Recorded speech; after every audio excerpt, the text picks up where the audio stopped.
ये सायरन, अरे सायरन पे कुछ नहीं बोले थी वो जी, बात पलट दी उन्होंने, सायरन पे कुछ नहीं बोल रहे, सायरन बज रहे हैं वहां पर, लोगों को बताया जा रहा है जंग के मैदान में सायरन बजेंगे। कर्नल नैन, सायरन बज रहे हैं साउथ वजीरिस्तान, नॉर्थ वजीरिस्तान में, एबटाबाद में। सरिता, आई रिक्वेस्ट यू कि थेबो को जरा लाइन पे लेके आ जाओ, इन्होंने तमाशे की बात की थी, थेबो जी को लीजिए भाई, कर्नल नैन और थेबो जी को लीजिए। थेबो साहब, तमाशा ये होता है कि जब हिंदुस्तान कहता है कि एक्शन लेगा तो कभी जरबे हैदरी, कभी फिजाए बदर, कभी हिम्मत मोमिन, और कभी जहाजों को इधर ले जा रहे हो, कभी उधर ले जा रहे हो, F-16 को उठा करके ग्वादर में छुपा दिया, इसको बोलते हैं तमाशा। तमाशा ये होता है कि जब आपकी पूरी पाकिस्तान की जनता गैस गेम में लगी होती है, भारत कब करेगा, किधर करेगा, क्यों करेगा, 2 बजे खड़ा होके अतुल्लाह तरार कहता है 24 से 36 घंटे में कर देगा।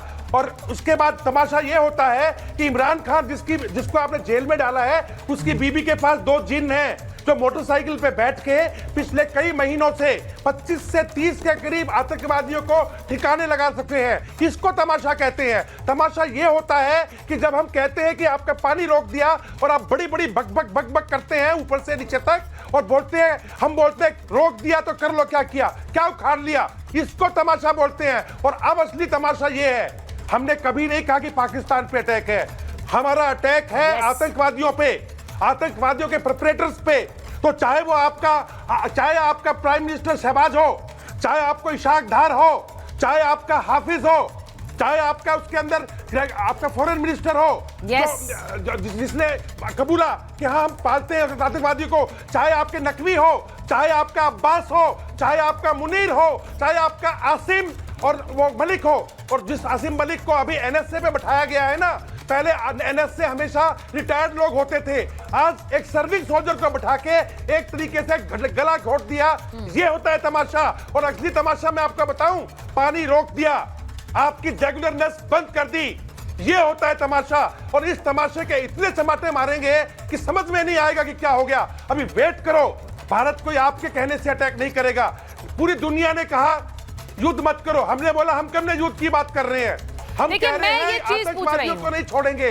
और पाकिस्तान ने, कर्नल नैन, आपने बिल्कुल सही ने समझा दिया कि तमाशा क्या होता है। जो ये अभी घर में कर रहे हैं अपने, वो तमाशा ही है। और ये तमाशा पूरी दुनिया को ये बार बार दिखाने की कोशिश करते हैं कि देखिए कैसे आतंक हमें भी परेशान किए हुए है। ये आतंक को पालते हैं और उसके बाद दूसरे पर आरोप मढ़ देते हैं। अब UAE से भी गुहार लगा रहे हैं, ये भी चलाइए जरा। पाकिस्तान ने UAE से लगाई है मदद की। शहबाज शरीफ ने UAE के राजदूत से की है मुलाकात, और मंत्रियों के साथ UAE के राजदूत हमद ओबैद से शहबाज शरीफ ने मुलाकात की। UAE, हाँ अब आप सोचिए, UAE से मदद की गुहार लगा रहे हैं शहबाज शरीफ। ये जरा तस्वीर भी देख लीजिए। और मैं इसलिए कह रही हूं क्योंकि मुस्लिम देशों से बड़ी आस में है ये।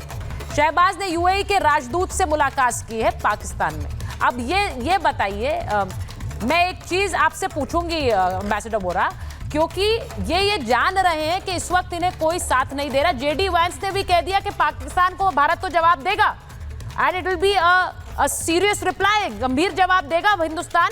वो ये मान रहा है, अमेरिका भी मान कर चल रहा है कि ये रिप्लाई दिया जाएगा। बट ये जो आपने अभी बताया ना कि UAE के एम्बेसडर से मुलाकात हुई है, but prime minister doesn't meet ambassadors of other countries. विदेश मंत्री बात करता है। आपने इतना सीरियसली ले लिया, यहाँ तक कि मुझे याद है मैम, चीन के कुछ लोगों को मार दिया था आतंकी बलोच फ्रीडम फाइटर्स ने या पख्तून फ्रीडम फाइटर्स ने। तो आपके जो प्राइम मिनिस्टर थे वो चाइनीज एम्बेसी में पहुंच गए, और वहां चाइनीज का जो शारजा फिर था, एम्बेसडर भी था, वो बैठा, खड़ा हो जा, तो आप खड़े हो जाते, बैठ। Sir please protect the dignity of the office of prime minister. वो तो आपके he is the प्रधानमंत्री ऑफ योर कंट्री। क्या ये चीजें हो गई हैं कि राजदूत has access to the fellow? हमारे यहाँ तो नहीं होता। फॉरेन सेक्रेटरी से मिलिए, मैक्सिमम विदेश मंत्री से मिलिए। व्हाट इज दिस कि आप उसको बुला रहे हैं कि मेरी मदद करो? ईरान से कहते हैं आप मध्यस्थता करो। Otherwise why would the Iranian foreign minister make such a offer कि I am ready to mediate? हमने कहा कि आप तकलीफ ना करें, आपकी जरूरत पड़ेगी तो हम बुला लेंगे।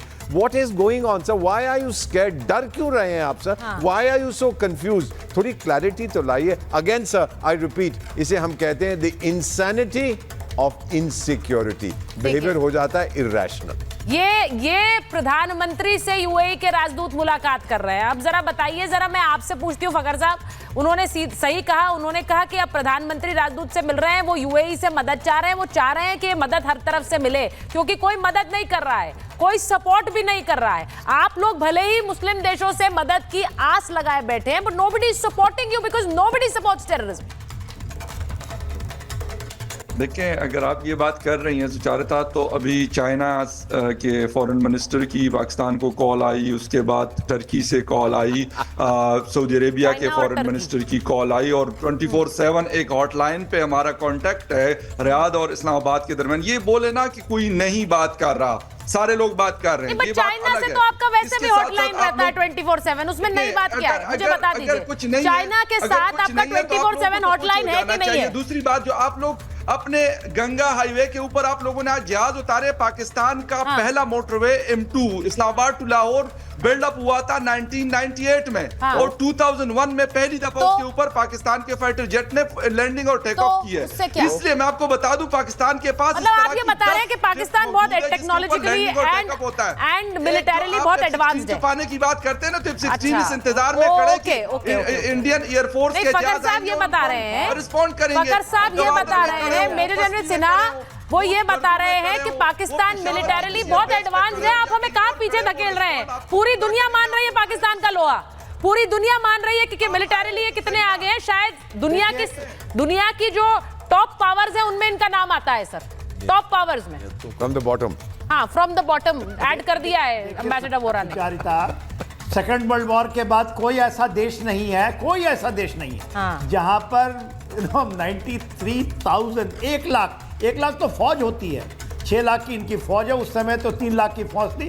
1/3 ऑफ देयर फौज वो सरेंडर कर देती है, कारगिल के हाइट से भाग जाते। पहले तो कहते मुजाहिदीन थे, फिर कहते हम आए थे। तो ये कौन सी आर्मी है?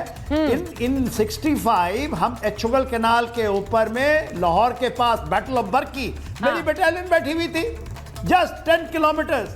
तो ये आप बताइए कि ठीक है भारत छोड़ देता है, हम उन चीज़ों को छोड़ शिमला एग्रीमेंट करते हैं, बोले कि ले जाओ, नहीं तो हम तो पूरा POK ले लेते, गिलगित बल्तिस्तान बदल सकते थे इनसे। बात उसकी नहीं है। इनकी फौज के बारे में आप जितना, मेरे अंदर में इनके करीब 40 ऑफिसर ने काम किया यूनाइटेड नेशंस में, आज आपके चैनल में बता रहा हूँ। मैं मिलिट्री ऑब्जर्वर टीम लीडर था, पाकिस्तान के 40 ऑफिसर थे और 30 चाइनीज थे। ये उन समय कहते थे सर थोड़ा एक तो हमें बता दो, जो उनके प्रोफेशनल टाइप ऑफिसर थे, थोड़ा सा तो बता दो कि कैसे आप लोगों ने अपने जो हमारा रेजिमेंटेशन है, जो हमारा जज्बा, ये ऐसे घबराते हैं सुचेता, जो इनको पता है और इसलिए बिलबिलाहट होती है। इनके केवल जिहादियों के अलावा 40 साल से जिहादियों को यूज करते रहे और वो कहते हैं उसकी स्ट्रेटेजिक एसेट है, यही उनका एटम बम है, यही इनका न्यूक्लियर बम है। ये जिहादी हाफिज सईद के पीछे पीछे क्यों घूम रहे हैं? एब्सोल्युटली फायर्ड केस है वो, उसको यहाँ से भावलपुर से उठा करके यहाँ लाते हैं, वहाँ ले, फिर मौलाना मसूद अजहर के पीछे पड़ जाए कि नहीं उन्हें उसको आतंकवादी मत डिक्लेयर करो। वो तो हमारा सैयद सलाबुद्दीन मरा हुआ आदमी जम्मू एंड कश्मीर का, उसके पीछे पड़े हुए दाऊद इब्राहिम चल नहीं सकता, उसको वो छिपाते छिपाते घूम रहे हैं। सर वो इनकी पोल खोलने वाले लोग हैं ना, वो इनकी पोल खोलने वाले लोग हैं, तो अब इनको ढोना पड़ेगा। अब जिसको पाला पोसा है उसे ढोना तो पड़ेगा।